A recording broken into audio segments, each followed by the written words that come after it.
નમસ્કાર day special કાર્યક્રમમાં હું મયુરી આપ સૌનું સ્વાગત કરું છું. વૃદ્ધાશ્રમ નહીં પણ વૃદ્ધ તીર્થ, આમ તો જોવા, સાંભળવામાં, સમજવામાં બંને શબ્દો એક સરખા જ લાગે છે, પરંતુ એક ફરક છે અને ખાસ એવો મોટો ફરક છે. અને એ ફરક શું છે તેના વિશે આજના કાર્યક્રમમાં ચર્ચા કરીશું. કોઈ પણ વૃદ્ધાશ્રમ એ વૃદ્ધાશ્રમની જ્યારે આપણે વાત કરીએ છીએ ત્યારે આપણી નજર સામે એવા દ્રશ્યો તરવરે છે કે જ્યાં એવા પ્રકારના વડીલો કે જેમને તેમના જ પોતાના વાલસોયા સંતાનો કે જેમને લોહી પાણી સિંચીને ખૂબ જ કષ્ટ વેઠીને ઉછેરીને મોટા કર્યા હોય એ સંતાનો રાખવા હવે તૈયાર નથી, કે પછી વહુના ત્રાસના લીધે અલગ થઈ રહ્યા છે, પોતાના ઘરથી દુઃખી થઈને બીજે રહેવા જાય છે, એવા આશ્રય સ્થાનમાં રહેવા જાય છે કે જ્યાં તેમની સારવાર લેવામાં આવે, તેમની દરકાર લેવામાં આવે, તેમની તમામ પ્રકારની કાળજી રાખવામાં આવે. પરંતુ તેમ છતાં વૃદ્ધાશ્રમને એક નકારાત્મક નજરે જોવામાં આવે છે અને એટલા માટે કેમ કે સમાજનું એક પ્રકારનું દૂષણ છે તેવું કહી શકાય વૃદ્ધાશ્રમ.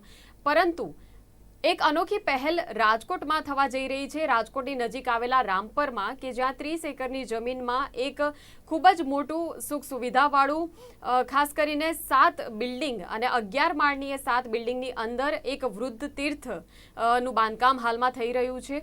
અને આ જે વૃદ્ધાશ્રમ છે એને વૃદ્ધાશ્રમ શબ્દ વાપરવો યોગ્ય નથી, એ વૃદ્ધ તીર્થ બનવા જઈ રહ્યું છે. કેમ કે અનેક એવા નિસંતાન વડીલો છે, અનેક એવા વિધુર છે, અનેક એવા લોકો છે કે જેમનું આ દુનિયામાં કોઈ નથી, એવા તમામ પ્રકારના વૃદ્ધોનું એ એકમાત્ર આશ્રય સ્થાન બનવા જઈ રહ્યું છે. અને ન ફક્ત ગુજરાત કે ન ફક્ત રાજકોટ પૂરતું મર્યાદિત રહેતા દેશભરમાંથી વડીલો આવી શકે છે અને આ વૃદ્ધ તીર્થમાં પોતાનું સ્થાન તેમને ચોક્કસપણે મળી શકે છે. અને વૃદ્ધ તીર્થ એક વાત્સલ્ય ધામ તરીકે આકાર પામવા જઈ રહ્યું છે.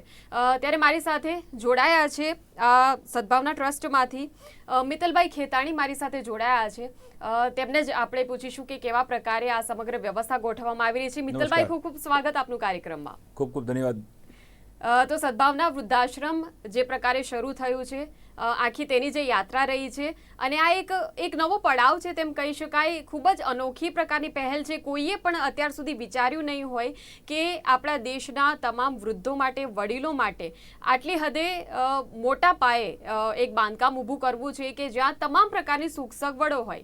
અને સુખ સગવડોમાં પણ કેવા પ્રકારની કે 30 એકરની જગ્યા 300 કરોડ રૂપિયાનો ખર્ચ અને 1400 રૂમની ક્ષમતા, કે જ્યાં અંદાજે 5000 જેટલા વડીલો એકસાથે રહી શકે. અને સુવિધામાં તેમને મંદિરની ગાર્ડનની સુવિધા, તેમને હોસ્પિટલની સુવિધા, પુસ્તકાલયની સુવિધા, તેમના માટે કેન્ટીન ખોલવામાં આવે, એ તમામ પ્રકારની બાબતો કે જેમની જરૂરિયાત છે એ તમામ જરૂરિયાતો તેમને પૂરી પાડવામાં આવે. તો પહેલાં તો આ વિચાર કઈ રીતે આવ્યો મિત્તલભાઈ, અને ખાસ તો મૂળ આશય શું છે? સૌ પ્રથમ તો એક સ્પષ્ટ કરી દઉં કે વૃદ્ધાશ્રમ એ આવકારી વ્યવસ્થા નથી જ. હું તો એમ કહીશ કે આ કળિયુગનું એક અનિવાર્ય અનિષ્ટ છે. દરેક સંતાનોએ પોતાના માતા પિતાને સાચવવા જ જોઈએ.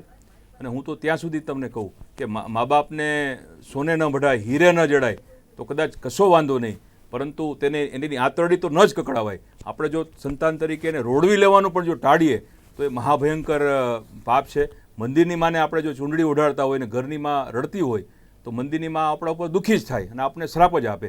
એટલે આ વાત રહી પહેલી કે ભાઈ, પરંતુ એવા વડીલો કે જે નિસંતાન છે, જે નિરાધાર છે, જેના સંતાનમાં એકમાત્ર દીકરી છે, અને દીકરી પણ કદાચ એવા સાસરે ગઈ છે કે જ્યાંથી ઈચ્છા હોવા છતાં આર્થિક પરિસ્થિતિના હિસાબે, ભૌગોલિક પરિસ્થિતિના હિસાબે, સામાજિક પરિસ્થિતિના હિસાબે, કૌટુંબિક પરિસ્થિતિના હિસાબે પોતાના મા બાપનું ધ્યાન નથી રાખી શકે એમ એવા વડીલોનું કોણ?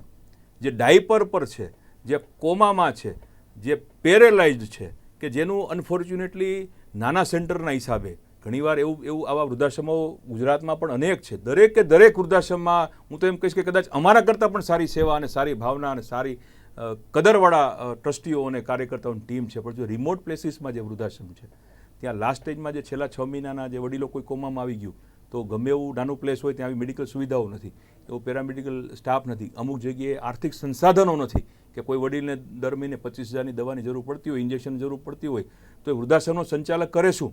કારણ કે રોજ 2 ટંકનો મેળ કરવામાં પણ ઘણા ટ્રસ્ટીઓ બિચારા મહેનત કરતા હોય, પણ નાનો સેન્ટરના હિસાબે આ ન થતું હોય. પણ મને કહેતા આનંદ અને ગૌરવ થાય છે કે રાજકોટ, આપણે બધાને ખ્યાલ છે, આમ તો આખું ગુજરાત, બધું રાજકોટ એક સેવાનગરી તરીકે સમગ્ર વિશ્વમાં ખ્યાતનામ છે. સંત સુરા સાવજની પુણ્યભૂમિ, સેવાની પુણ્યભૂમિ કાઠિયાવાડમાં આજથી લગભગ 9 વર્ષ પહેલાં અમારા સ્થાપક પ્રમુખ અને ગુજરાત સરકારે પણ જેને ગ્રીન મેનનું એવોર્ડ આપ્યો છે તેવા વિજયભાઈ ડોબરિયાએ એ પહેલા તબક્કે એવું વિચાર્યું કે આપણે 20 વડીલોથી શરૂ કરીએ, કારણ કે એટલું એની પાસે પોતાનું અંગત ફંડ પણ હતું ને થોડા મિત્રોનું પણ કમિટમેન્ટ હતું કે આપણે 20 વડીલોની નાનકડી સેવા કરીએ. એટલે પહેલા તબક્કે ભાડાના મકાનમાં એક વૃદ્ધાશ્રમનું શરૂઆત કરી. પછી જેમ જેમ વિજયભાઈ અને આખી ટીમ એમાં ઊંડા ઉતરતા ગયા તો એમાં એક વસ્તુ ધ્યાનમાં આવી કે આવા તો હજારો વડીલો છે, અને કદાચ કમનસીબે શબ્દ એવો પણ વાપરવો પડે, દેશની વાત કરીએ તો કદાચ લાખો એવા વડીલો છે કે જે પોતાની પાછોતરી જિંદગીની ટાઢક શોધી રહ્યા છે, પોતાની સેકન્ડ ઇનિંગ્સમાં દુઃખી થઈ રહ્યા છે. આખી જિંદગી જેણે મજૂરી કરી છે, આખી જિંદગી જેણે રિક્ષા ચલાવી છે, આખી જિંદગી જે વોચમેન તરીકે કામ કર્યા છે, આખી જિંદગી જે રેકડી ચલાવી છે, માંડ 2 ટંકનું આખા જિંદગી દરમિયાન ભેગું કર્યું છે, એ જ્યારે શારીરિક રીતે અસમર્થ બને, એ જ્યારે માનસિક રીતે, જે કૌટુંબિક રીતે, સામાજિક રીતે અસમર્થ બને, ત્યારે તેનું કોણ? નિસંતાન હોય, ઘણા બધા વડીલો એવા હોય કે અનમેરિડ હોય, મેં અગાઉ વાત કરી એક જ દીકરી હોય, આવા બધી વડીલોને સાચવવાનું કોણ? અને એમાંય ભગવાન ન કરે, કારણ કે 60 વર્ષ પછી તો બધાને ખ્યાલ છે કે કંઈક ને કંઈક બીમારી તો ભરડો લેવાની જ છે. કેન્સર હોઈ શકે, ડાયાબિટીસ હોઈ શકે, બ્લડ પ્રેશર હોઈ શકે, હવે તો નામ ન સાંભળાવે તેવી બીમારી રોજે રોજ આવે છે. તો આવા વડીલોનું કોણ? તો આવા વડીલોને આપણે ના ન પાડવી પડે. રાજકોટના આંગણે આંસુની આંગળીને જાળીને એવા હોય, અને રાજકોટ જો ના પડે, સદભાવના વૃદ્ધાશ્રમ જો ના પડે, તો અમે અંગત રીતે એવું માનીએ છીએ કે આપણા મા બાપ લજાય. અને બીજું કે સદભાવના વૃદ્ધાશ્રમ એ સમાજનું છે, સમાજે જ આ સંસ્થા બનાવી છે, સમાજે જ આ સંસ્થાને પાળી પોષી છે, અને સમાજે જ આ સંસ્થાને મોટી કરી રહ્યું છે, અને સમાજ જ જ્યારે આનો નિર્વાહ કરવાનું છે, ત્યારે આવા વડીલોને, દેશભરના વડીલોની પૂછપરછ ખૂબ મોટા પાયે આવી રહી છે. ત્યારે કોઈ પણ વડીલને ના ન પાડવી પડે. એવો રોતા રોતા ભલે આવ્યા હોય આપણે ત્યાં, પણ હસતા હસતા આજીવન રહીએ, આપણને આશીર્વાદ આપે, અને એવી વ્યવસ્થાનું નિર્માણ થાય કે આ પરિસરની બારે કદાચ તેઓ ગમે તે દારૂણ પરિસ્થિતિમાં હતા, દુઃખમાં હતા, રોડ ઉપર હતા, જે કંઈ હતું એનું ભાગ્ય, બરાબર. પરંતુ જ્યારે આપણા આંગણે આવી ગયા છે તો આપણે તેને ચરણ સ્પર્શ કરીને આવકારીએ, આપણે તેને એક એવી વ્યવસ્થા આપીએ કે એને એમ થાય કે હજી મારે 5 વર્ષ જીવવું છે, કારણ કે આપણા આંગણે આવી ગયા એટલે આપણા મા બાપ છે. આપણા બધે, તમારી, મારી, આપણી એક સમાજરૂપી શ્રવણ તરીકેની ફરજ છે કે આપણે એને સારામાં સારી ટ્રીટમેન્ટ આપીએ, સારામાં સારો માહોલ આપીએ, અને હું તો એમ કહું, રોટી કપડાં મકાન ત્યાં સુધી ઠીક છે, સમયદાન પણ એટલું આપીએ. અને એક ખરા અર્થમાં ટ્રાન્સપેરન્ટ સંસ્થા, ખરા અર્થમાં ગ્લોબલ સંસ્થા. અમારો એક પ્રયત્ન એવો પણ છે, જે આપણે વાત કરી કે 30 એકર જગ્યા જે બની રહ્યું છે, ત્યાં બધી જે આપણે વાત કરી કે નેસેસિટી ફેસિલિટી, હું એમાં એક શબ્દ ઉમેરીશ, લક્ઝરી આપવાનો અમારો પ્રયાસ છે. કારણ કે મારા મા બાપને હું શું કામ લક્ઝરી ન આપું? એમ એણે આખી જિંદગી મજૂરી કરી છે. આ બધા મા બાપે સમાજ માટે મજૂરી કરી છે, તો સમાજની પણ ફરજ છે કે એને પાછોતરી જિંદગીની ટાઢક આપીએ. એટલે એના માટે એ પણ અમારો પ્રયત્ન રહેવાનો છે કે ત્યાં રિક્રિએશનના પણ એટલા સાધનો હોય, રિફ્રેશમેન્ટના પણ એટલા સાધનો હોય, અને રોજ હજારો લોકો તેમની ચરણ સ્પર્શ કરવા આવે, તેમને મળવા આવે, તેમની સાથે વાત કરે, એવા ત્યાં મ્યુઝિકના કાર્યક્રમો થાય. હું તો એમ કહીશ કે નવરાત્રિ આવે તો શું કામ દાંડિયા રાસના કાર્યક્રમો ન થાય? શું કામ કરાવો કે મ્યુઝિકના કાર્યક્રમ ન થાય? આપણે કોઈ વૃદ્ધાશ્રમ ને સમાજ બે અલગ અલગ છે જ નહીં. આ એક સમાજનો જ ભાગ છે. અને ઉલટાનું હું તો ત્યાં સુધી કહું કે કોઈ વડીલ એવા આવે ને એવું જોવે કે આ તો સારું, મારા ઘર કરતાં સારું છે, એને પોતાને એમ થવું જોઈએ કે મારે ત્યાં રહેવું છે. એને ઈર્ષા થવી જોઈએ, સાત્વિક ઈર્ષા, કે આ વડીલો આવી મોજ કરે છે. આવી મોજ તો મારે, હું અબજોપતિ હોવા છતાં, કરોડપતિ હોવા છતાં પણ નથી. કારણ કે સમાજરૂપી જ્યારે દીકરાએ આ વડીલોને ચરણ સ્પર્શ કરીને આવકાર્યા હોય, ત્યારે આપણી મક્કમ ફરજ બની જાય છે. અને એ દિશામાં નિર્ણાયક કામ કરવા માટે સમાજના સથવારે ઈશ્વરનો આ જે પ્રહાર છે, કારણ કે આ ઉપર કુદરતનો પ્રહાર થયો છે, આ બધા વડીલો ઉપર કુદરતના પ્રહાર સામે એ જ કુદરતનું સ્મરણ કરી કુદરતને હંફાવવાની વાત એટલે સદભાવના વૃદ્ધાશ્રમ. ચોક્કસ, ખૂબ જ સરસ આ પહેલ અને ખૂબ જ સુંદર પ્રયાસ એવું કહી શકાય મિત્તલભાઈ. અને ખાસ કરીને સવાલ એ થાય કે આટલી બધી જ્યારે અદ્યતન સગવડો તો હશે જ. હવે કેમ કે કોઈ પણ એક યુગલ કે જે પતિ પત્ની કે જે પોતાના મા બાપને આ પ્રકારે વૃદ્ધાશ્રમમાં મૂકવા જાય છે, એટલે સમાજ તો સૌથી પહેલાં ધિકાર ભાવથી જ જોવે. સમાજ એ પ્રકારે જોવે કે જોયું તમે સાચવી નથી શકતા એટલા માટે મૂકવા જાય છે. તો કોઈ પણ હવે જે તમારે ત્યાં મૂકવા આવશે, તો તમે એમને કેવી રીતના તેમને કહેશો કે અમારે ત્યાં જ્યારે આવશે તમારા માતા પિતા, તો કોઈ પણ પ્રકારની ચિંતા નહીં કરતા, બધી સુખ સગવડ તો છે જ, પરંતુ સમાજ જે દ્રષ્ટિકોણથી જુએ છે એ બાબતે શું કહેશો? મેં પહેલાં જ વાત કરી કે વૃદ્ધાશ્રમ એ કમનસીબે આ કળિયુગનું અનિવાર્ય અનિષ્ટ છે. પરંતુ એક સ્પષ્ટતા એ પણ કરી દઉં કે અમારી પ્રથમ પ્રાથમિકતા એ છે કે જે નિસંતાન છે, જે નિરાધાર છે, જે આર્થિક રીતે કોઈ પણ રીતે સક્ષમ નથી, ભયંકરમાં ભયંકર બીમારી એ કમનસીબે એનો ભરડો લઈ લીધો છે, એવા વડીલોને અમે પ્રવેશ આપવાના છીએ.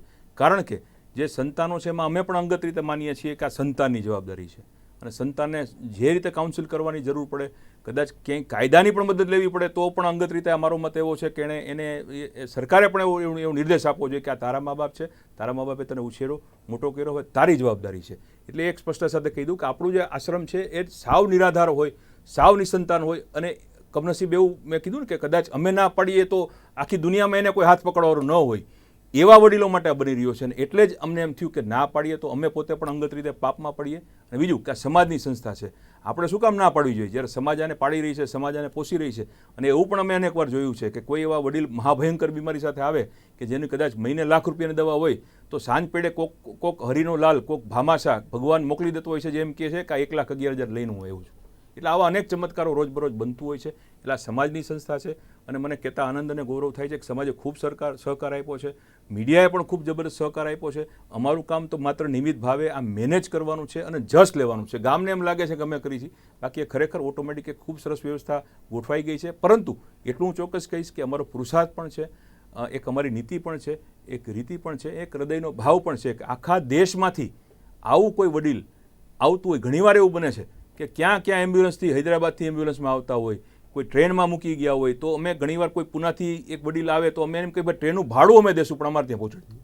કારણ કે અમારે કોઈ ના પાડવી નથી. કે શું કામ ના પાડીએ? અમે માત્ર વોચમેન છીએ. અમારે કોકે કીધેલું હોય, અમારા શેઠે અમને કીધેલું છે જે ઉપર બેઠા છે કે ભાઈ કોઈને ના નથી પાડવાની, તો અમે શું કામ જશ ન લઈ. એટલે અમે આવા જે વડીલો હોય એના માટે બનાવ્યું છે. સંતાનો માટે અમે સ્પષ્ટપણે માનીએ છીએ કે સંતાનની પ્રથમ જવાબદારી છે.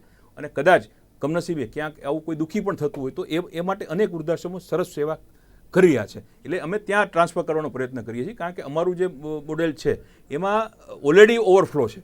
અને એ જો અમે ના પાડશું તો કમનસીબે બીજું દેશનું કોઈ વૃદ્ધાશ્રમ કમનસીબે ઈચ્છા હોવા છતાં સ્વીકારી શકે એવી વ્યવસ્થા નથી. એટલા માટે અહીંયા જે નિરાધાર વડીલો, નિસંતાન વડીલો અને ખાસ જે બીમાર, આજની તારીખે અમારી પાસે 650 વડીલો છેલ્લા 9 વર્ષથી આજે વૃદ્ધાશ્રમો ચાલી રહ્યા છે. એમાં છે જ, એમાં 200 વડીલો તો ડાયપર પર છે. એમાં રોજના 8-10 ડાયપર બદલવા પડે છે. ખારું મહિનાનું ડાયપરનું બિલ મહિને 5 લાખ રૂપિયા છે. એટલે કહેવાનો મતલબ એમ છે કે આવા જે વડીલો છે એ અમારી પ્રાથમિકતા છે અને રહેશે. એટલા માટે કે અમે ના પાડશું તો બીજે કંઈ કમનસીબે સચવાશે નહીં. બિલકુલ. મિત્તલભાઈ, જ્યારે આ અનોખી પહેલ તો છે જ, પરંતુ લાગી રહ્યું છે કે સમાજ તરફથી કેવો પ્રતિસાદ મળશે? વધુ ને વધુ વડીલો સુધી આ વાત તો પહોંચવી જ જોઈએ અને અમારા માધ્યમથી અમે પણ પ્રયાસ કરી જ રહ્યા છે. તમને શું લાગે છે કે કેટલા સકારાત્મક છો? મેં કીધું ને કે પ્રભુ કૃપા એટલી બધી છે, પરિત સરિત ધર્મ નહીં ભાઈની જે વાત છે એ ખરા અર્થમાં અમે સાર્થકતાથી જોવા મળી છે. જ્યારે આનું ભૂમિપૂજન વિજયભાઈ ડોબરિયાના નેતૃત્વમાં પરમ પૂજ્ય મોરારી બાપુ અને પરમ પૂજ્ય પરમાત્મા સરસ્વતીજીના વરદસ્તે કરવામાં આવ્યું, ત્યારે જે ફંક્શન થયું, વગર માગે કે વગર કીધે 68 કરોડ રૂપિયાની રકમ જાહેર થઈ. અને પૂજ્ય મોરારી બાપુએ ત્યારે જ કીધેલું કે આ પ્રોજેક્ટમાં તમે આવું સરસ, જ્યારે તમારું વિચાર છે, યુવાનોનો વિચાર છે કે આપણે કોઈને ના નથી પાડવી, રાજકોટ સેવાનગરી તરીકે ખ્યાતનામ છે, આપણે શું કામ ના પાડવી, એમ સમાજ આપે છે તો આપણે કરીએ. તો આના માટે હું વિશેષ રામકથા તમને આપી છે. 23 નવેમ્બરથી તારીખ 1 ડિસેમ્બર સુધી એક વૈશ્વિક રામકથા પણ રાજકોટના આંગણે આ 300 કરોડના ખર્ચે જે 5000 વડીલોને સમાવી શકાય 1400 રૂમ યુક્ત જે પરિસર તૈયાર થઈ રહ્યું છે તેના લાભાર્થે રાજકોટમાં થવા જઈ રહી છે. અને તે રામકથા પણ માત્ર રામકથા ન બની રહે, તેમાં પણ અમે સેવાયજ્ઞ ઉમેર્યા છે કે એમાં એક દિવસ આખા મહિના દરમિયાન 25,000 યુવાનો રક્તદાન એમાં કરશે. તે જ રીતે એક મેં અગાઉ જે વાત કરી કે વૃદ્ધાશ્રમ એક અનિવાર્ય અનિષ્ટ છે. આવી વ્યવસ્થા ભારતીય સંસ્કૃતિમાં વૃદ્ધાશ્રમનું સ્થાન ન જોવું જોઈએ, પરંતુ કળિયુગની જરૂરિયાતને ધ્યાનમાં લઈને એક પ્રયત્ન અમારો એવો પણ છે કે જે દીકરાઓ અને મા બાપ કે દીકરીઓ અને મા બાપ વચ્ચે પ્રશ્ન ચાલે છે, સાસુ વહુ, કે વૃદ્ધાશ્રમમાં જનરલી તમે જોયું હશે કે સાસુ વહુ, આપણે વૃદ્ધાશ્રમમાં મોસ્ટલી સાસુ સસરા હોય છે, મા બાપ ઓછા હોય છે. તો સાસુ સસરા અને વહુ વચ્ચે જે પ્રશ્ન છે એનું પણ સોલ્યુશન થાય, કારણ કે ત્યાં ધર્મ, ભક્તિ અને સેવાનું ત્રિવેણી સંગમ સર્જાવાનો છે.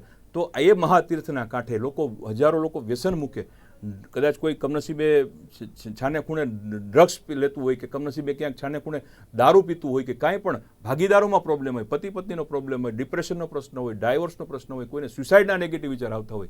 એટલે આ માત્ર રામકથા તો છે જ, રામાયણી મોરારી બાપુ રામકથા સુંદર કરાવવાના છે, પણ આ એક પણ આવો પ્રયત્ન છે કે આ દિશામાં એક દિશાચિહ્ન સ્વરૂપી કામ થાય. અને આગામી દિવસોમાં અમારો પ્રયત્ન એવો છે કે માત્ર 5000 વડીલોથી પણ આ કામ પૂરું નથી જ થવાનું. જેવું આપના જેવા બધા લોકપ્રિય માધ્યમથી લોકો સુધી વાત પહોંચશે એટલે 5000 વડીલો તો 6 મહિના ભરાઈ જશે. પછી શું કરશું? કેટલાને ના પડશું? તો અમારી ટીમ નેક્સ્ટ તબક્કે એવું પણ કરવાની છે કે આખા ભારતનો પ્રવાસ કરી જે આવી સક્ષમ સંસ્થાઓ છે ત્યાં જઈ એનું જે કાંઈ ત્યાં પણ આ પ્રકારના વૃદ્ધાશ્રમો ખુલે કે જે ખાસ નિરાધાર અને નિસંતાન વડીલો માટે હોય, તેમાં પણ અમે તન મન ધનથી સતત એને મદદ કરી આવું પણ થાય, જેથી આખા ભારતના તમામ વડીલો સારી રીતે સાચી રીતે પોતાની પાછોતરી જિંદગી વિતાવી શકે અને એમનું જે આયુષ્ય પૂરું થાય ત્યારે જ્યારે મોક્ષ ગતિ તરફ પ્રયાણ કરે ત્યારે સમાજને આશીર્વાદ આપતા જાય. ચોક્કસ.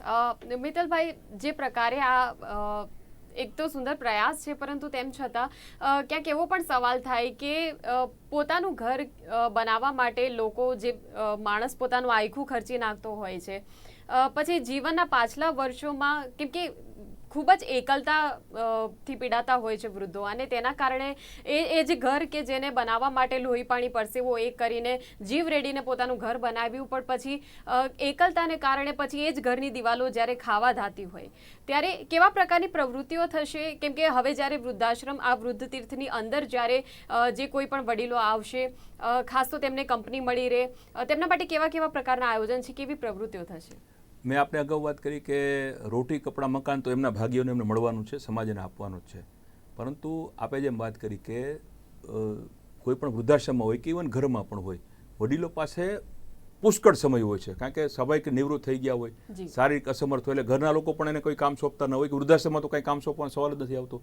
એટલે તમે જોવા જાવ તો સવારથી લઈને રાત સુધી પ્રવૃત્તિ તો કંઈ રહેતી નથી, તો કરવાનું શું? અને મંદિર પણ એક એવી વ્યવસ્થા છે કે જ્યાં બધા જવું જ જોઈએ, પૂજા કરવી જોઈએ, પણ અડધી કલાકથી વધારે બાકીનો સમય શું કરે?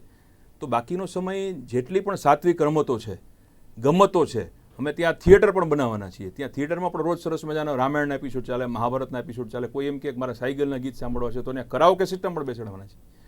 એક મેં આપણે પહેલાં વાત કરી કે વૃદ્ધાશ્રમની બહાર જે કાંઈ હતા અહીંયા અંદર આવી ગયા એટલે આપણા મા બાપ છે, મા બાપને આપણે મોજ કરાવી હોય તો શું કરાવી? એને આપણને ખબર છે કે આપણા બાપુજીને સફરજન ભાવે છે તો સફરજનના ઢગલા કરી દેવાના છે. ત્યાં એટલા આજની તારીખે પણ અમારા જેટલા વૃદ્ધાશ્રમો છે ત્યાં ઓપન ફ્રીજ રાખેલા છે કે એમાં તમામ પ્રકારના ફ્રૂટ્સ, કદાચ કેરી કદાચ જ્યારે 1500 રૂપિયા મળતી હતી ત્યારે પણ અમારા કદાચ મને કહેતા ખૂબ આનંદ અને ગૌરવ થાય કે દાતાઓના સહકારથી, સમાજના સહકારથી જ્યારે કેરી સારા ઘરમાં નહોતી ત્યારે પણ અમારા આશ્રમમાં આવતી, ને કોઈ મોકલતું, આપણે કોઈ સંસ્થાએ કરીએ એવું નથી, કોઈ મોકલતું એમ. એટલે જે ભાવની જે માન્યતા હોય, આખી જિંદગી 60 વર્ષ સુધી ખૂબ હેરાન થયા હોય, દુઃખી થયા હોય, કદાચ કીવી નામના ફ્રૂટનું નામ એમણે ન સાંભળ્યું હોય, પણ અહીંયા કીવીના ફ્રીજ ભર્યા હોય, એટલે આમ જેને કે ભરેલા આમ તૃપ્ત થઈને એમ કે નાના મોજ છે. દર અઠવાડિયે આપણે એમને 100 રૂપિયાની ભેટ પણ આપીએ છીએ. શું કામ? કારણ કે વૃદ્ધાશ્રમમાં તો કોઈ ખર્ચો જ નથી. તમને એમ થાય કે શું કામ આપતા હશો તમે 100 રૂપિયા? એ એટલા માટે કે ધારો તમે દર્શક મિત્રોમાંથી કોઈ ત્યાં આવ્યું, બરાબર, નાનું બાળક છે, તો સ્વાભાવિક દરેક વડીલને એવું હોય કે બાળકને શુકનના 10 રૂપિયા દઈએ, તો એ પણ આપી શકે. એમ સંસ્થા પાસે માગવા ન પડે, બાળકને આશીર્વાદ તો આપે, વહાલ તો કરે, પાછા 10 રૂપિયા આપે, બેટા તારા શુકનના છે, તો એને એ 100 રૂપિયા જે છે ને એની કિંમત એના માટે 1 કરોડ રૂપિયા જેવી હોય છે. એટલે આવી નાની જે માઇક્રો વસ્તુઓ છે એનું ધ્યાન રાખ્યું છે અને રાખવાના છીએ.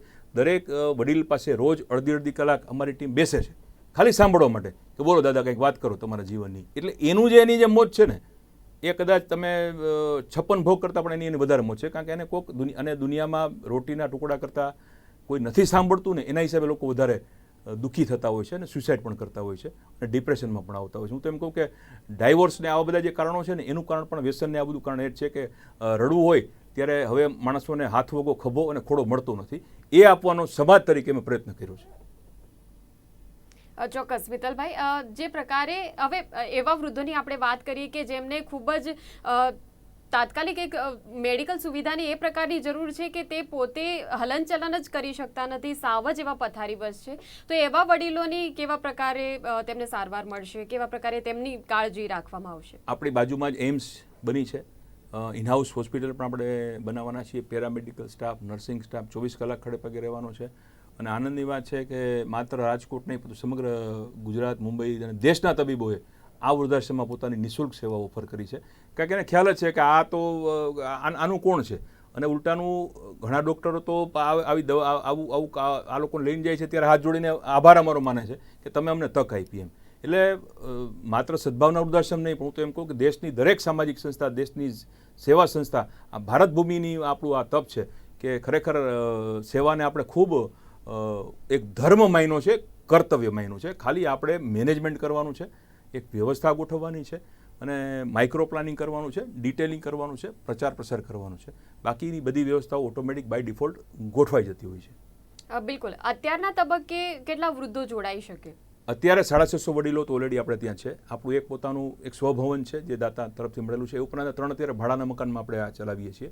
હજી પણ ખૂબ ફ્લો ચાલતો રહ્યો છે અને મેં પણ જોયું કે આ તો સમાજ કોઈ દેનેવાલા દેતા હૈ ખાનેવાલા ખાતા હૈ. એક હળવી શૈલીમાં કહું તો મારા પૂજ્ય રણછોડદાસજી બાબુ કહેતા કે ભાઈ દેનેવાલા દેતા હૈ ખાનેવાલા ખાતા હૈ અપને બાપ કા ક્યાં જાતા હૈ. એટલે આ એક જશ મેળવવાની વાત છે. તો આવો જશ હજી કેમ વધારે ન લૂંટીએ એમ. અમને અમારો સાત્વિક સ્વાર્થ છે. અમે કોઈ સેવા કે પરમાત્માની વાત જ નથી. અમને મોત થાય કે રમતા રમતા સમાજના આશીર્વાદથી માત્ર નીતિ માત્ર રીતિ અને કામ પ્રત્યેની પ્રીતિ જાળવી રાખવાથી ભક્તિ જાળવી રાખવાથી આટલું થતું હોય તો લૂંટો ને ભાઈ સાહેબ.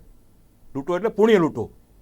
ભગવાનની કરન્સી લૂંટવાનો આખા સમાજરૂપી અવસર છે અને અમે એવો એક મક્કમ અને નિર્ણાયક પ્રયત્ન કર્યો છે કે આખી સંસ્થા ટ્રાન્સપરન્ટ રહે. કોઈને પણ આવવું હોય તો વેલકમ. કોઈને પણ કાંઈ પણ જોવું હોય હિસાબો જોવા હોય વડીલોને મળવું હોય. કારણ કે અમે બહુ સ્પષ્ટપણે એવું માનીએ છીએ કે તમે અમારા વડીલોને 5 લાખ આપો ને એના કરતાં રોજ મહિનામાં એકવાર 1 કલાક આપો ને વધારે કિંમતી છે. સમયદાન આપવું એ સૌથી મોટું દાન છે. એટલે આવા 650 વડીલો પાસે પણ રોજે રોજ કોઈને કોઈ આવતું રહે ત્યાં કાર્યક્રમો થતા રહે. મોજ મારી એવો પ્રયત્ન છે. અમારા વડીલોને વર્ષમાં 5-10 વાર તો 5 સ્ટાર હોટલના માલિકો સામેથી જમવા બોલાવે છે, પિક્ચર જોવા બોલાવે છે, પ્રવાસોના એટલા રેગ્યુલર થતા રહે છે. એટલે કહેવાનો મતલબ એમ છે કે તમને એમ લાગે કે આ વિજયભાઈ ડોબરિયા ચલાવે છે કે પૂજ્ય પરમાત્મા સ્વામીજીના આશીર્વાદથી ચાલે છે કે મિત્તલભાઈમાં નાના કાર્યકર્તા એવું કંઈ હોતું નથી. આ સમાજનું જ કામ છે. ખાલી એક ખોખારો ખાવાનું જરૂર હોય છે. ઈશ્વરનું નામ લઈ રામ નામના પથરા જેવી બાબતની ખરા અર્થમાં કળિયુગમાં કદાચ સાબિતી જેવી હોય તો આ તો એક આ સંસ્થા છે જ. આવી હજારો સંસ્થાઓ છે કે તમે હિંમતથી એકડો કરી નાખો મીંડા લગાડવા સમાજ તૈયાર જ છે. બિલકુલ. તો સેવાકીય પ્રવૃત્તિથી આ સમગ્ર જે આયોજન છે તે તમારા દ્વારા કરવામાં આવ્યું મિત્તલભાઈ. પરંતુ હવે કાર્યક્રમ આમ અંત તરફ છે, પરંતુ તેમ છતાં એક સવાલ ચોક્કસ એ પૂછવાનો થાય કે અત્યારના સમયમાં અત્યારની જે નવી પેઢી છે ધીરે ધીરે તમને એવું લાગી રહ્યું છે કે અત્યારના સમાજમાં ધીરે ધીરે સંતાનો વિમુખ થતા જાય છે અને જો આ પ્રકારની સ્થિતિ છે શું કોઈ ઉપાયો કોઈ પ્રકારે સુધારણા થઈ શકે સ્થિતિમાં? હું બહુ સ્પષ્ટપણે માનું છું કે નવી પેઢીએ એમાં જો અત્યારની પેઢીથી જ શરૂઆત થઈ જાય છે કે આપણે આપણા બાળકોને નાની કે દાદા દાદીને બદલે બેબી સીટરના હવાલે કર્યા છે. અને ઓલું જે સરસ મજાનું છે ને પંક્તિ કે પીપળ પાન ખરંતા હસ્તી કુપડિયા મુજવીતી તું જ વિશે ધીરી બાપલિયા. એટલે આપણે એવું માનીએ છીએ કે તમે ને હું પણ એમાં આવી જાય કે આપણું રિટાયરમેન્ટ પ્લાનિંગ શું હોવું જોઈએ તો કે પૈસાનું હોવું જોઈએ. પણ હું અંગત રીતે એવું માનું છું કે આપણું રિટાયરમેન્ટ પ્લાનિંગ સંતતિ તરફનું હોવું જોઈએ કે આપણા સંતાનો શું છે. બરાબર. નહીં તો શું થાય છે કે ખૂબ પૈસા છે બરાબર તો તમારા બાળકો બગડી જવાના ચાન્સ છે. બરાબર. અને બાળકો સારા હોય તો તમારે એને કોઈ વારસો દેવાની જરૂર નથી કારણ કે સક્ષમ છે બધી રીતે. એટલે કહેવાનો મતલબ એમ છે કે હું આપના લોકપ્રિય માધ્યમથી દરેક જે મા બાપ છે યુવાન મા બાપ છે એને વિનંતી કરું કે તમે તમારા મા બાપને સાચવશો તો તમારે વૃદ્ધાશ્રમમાં ભટકવાનો વારો નહીં આવે. કારણ કર્મસત્તા તો છે જ. ઉપરાંત તમારા બાળકો તમારું આચરણ જોઈને એની કોપી કરતા હોય છે. એટલે એ પણ બહુ જરૂરી છે. ત્રીજું કે તમે તમારા બાળકોને સારામાં સારી સ્કૂલમાં ભણાવો હોસ્ટેલમાં મૂકો એ બધું સારું છે પણ એટેચમેન્ટ જો જાળવી નહીં રાખો તો તમારો પણ એ જ વારો આવશે કે તમારે પછી 60 વર્ષે ફોન કરવો પડશે કે નહીં talk to you for 2 minutes તમારે પણ અપોઇન્ટમેન્ટ લેવી પડશે. અને એવું અત્યારે મને તમે અંગત રીતે પૂછો તો ગરીબ વર્ગના વડીલો કરતાં શ્રીમંત વર્ગના વડીલોની હાલત મહાભયંકર ખરાબ છે. કારણ કે એ બિચારા વૃદ્ધાશ્રમમાં જઈ શકતા નથી કારણ કે એને ફાવતું નથી. બીજું કે એને ફાવતું હોય તો એ વૃદ્ધાશ્રમ લેતું નથી કારણ કે સ્વાભાવિક છે કે આ ગરીબ વર્ગ માટે બનાવેલું હોય. એટલે દરેક યુવા પેઢીએ આ વૃદ્ધાશ્રમો સાથેનું સંકલન સાતત્ય હું તેમ માનું કે એક આ સરકારે પણ આવું કંઈક કરવું જોઈએ કે અમુક જગ્યાએ અમુક દેશોમાં તો મારા ખ્યાલથી આ ટાઈપનો નિયમ છે કે ભાઈ જેમ NSS હોય છે એ પ્રકારની કે ભાઈ તમારે અઠવાડિયામાં 1 દિવસ ફરજિયાત જવાનું એમ અને પછી 2-3 વાર જશે ને. ધારો કે અમારે ત્યાં કોઈ પણ વૃદ્ધાશ્રમમાં 1 કે 2 વાર આવવાનો પ્રયત્ન કરવાનો હોય. ત્રીજી વાર તો એને ઓટોમેટિક મન થવા માંડે કે ના હવે મારે જવું જ છે. કારણ કે ઓલા દાદા દાદી ગોતતા હોય કે બેટા તું કેમ ન આવ્યું એમ. એટલે આવું પણ ફરજિયાત આપણે કરવું પડશે. કારણ કે જો હું એવું માનું કે મારી પાસે ગમે તેટલી સંપત્તિ હોય પણ હું જો મારા બાળકોને ઝૂંપડપટ્ટીના બાળકોને જમાડતા નહીં શીખવાડું તો કોક દીના ભાવ થશે અને દુઃખી થશે. ચોક્કસ. મિત્તલભાઈ ખૂબ ખૂબ આભાર. આપ જોડાયા અને સમગ્ર માર્ગદર્શન આપ્યું. આપની આ પહેલ ખૂબ જ અદ્ભુત છે અને ચોક્કસ એવી આશા રાખી કે વધુ ને વધુ વડીલો સુધી આપની આ જે પહેલ છે તેની માહિતી પહોંચે, વધુ ને વધુ વડીલો જોડાતા થાય અને આ તમામ સુવિધાઓનો લાભ લેતા થાય. થેન્ક યુ સો મચ મિત્તલભાઈ. તો ડે સ્પેશિયલ કાર્યક્રમમાં ખાસ એક અનોખી પહેલ વિશેની આ વાત, કેમ કે ઘડપણ જે છે, ઘડપણને એક પ્રકારે જીવનનો એક ઉત્સવ સમાન આપણે ગણવું જોઈએ કે આખું જીવન જે પ્રકારે વીત્યું છે, જે પ્રકારે દિવસો જોયા છે, જે પ્રકારે આખી જિંદગી આપણે પડકારોનો સામનો કરીને જે પ્રકારે એક લડત લડી છે, એક વિનરની જેમ જ્યારે આપણે બહાર નીકળ્યા છે, આ તમામ દિવસોને એક નવરાશની પડે એક સાંજે બેઠા બેઠા યાદ કરવાની અને એ પ્રકારે એક ઘડપણને જ્યારે આપણે જોઈએ છીએ ત્યારે ચોક્કસપણે એવો વિચાર કરવાનો કે વૃદ્ધત્વ જ્યારે આવે છે ત્યારે તેને ખૂબ જ આશાસ્પદ રીતે સ્વીકારીએ અને પ્લાનિંગ આપણું આયોજન એ પ્રકારનું કરીએ કે વૃદ્ધત્વ જે છે એ કોઈ એ પ્રકારનું ન હોવું જોઈએ કે ખૂબ જ નકારાત્મક કોઈ બાબત છે, પરંતુ નવી નવી પ્રવૃત્તિઓમાં પરોવાવાનો, નવી નવી પ્રવૃત્તિઓમાં સમય વિતાવવાનો જે એક અવસર આપણને મળી રહ્યો છે એક તક તરીકે, ત્યારે આપણે જોઈએ. અને આ તક જ્યારે સદભાવના વૃદ્ધાશ્રમ દ્વારા મળી રહી છે રાજકોટ જ નહીં દેશભરના તમામ વડીલોને, ત્યારે ચોક્કસ આપણે આશા રાખીએ કે વધુને વધુ લોકો સુધી આ જે પ્રયાસ છે તેની વિગતો, તેની માહિતી પહોંચે. તો ડે સ્પેશિયલ કાર્યક્રમમાં આજે ફક્ત આટલું જ. આવતીકાલે ફરી આવા જ કોઈ મુદ્દા સાથે મળીશું. ત્યાં સુધી આપ રજા આપશો. જોતા રહો ગુજરાત ન્યૂઝ સત્યની સાથે. નમસ્કાર.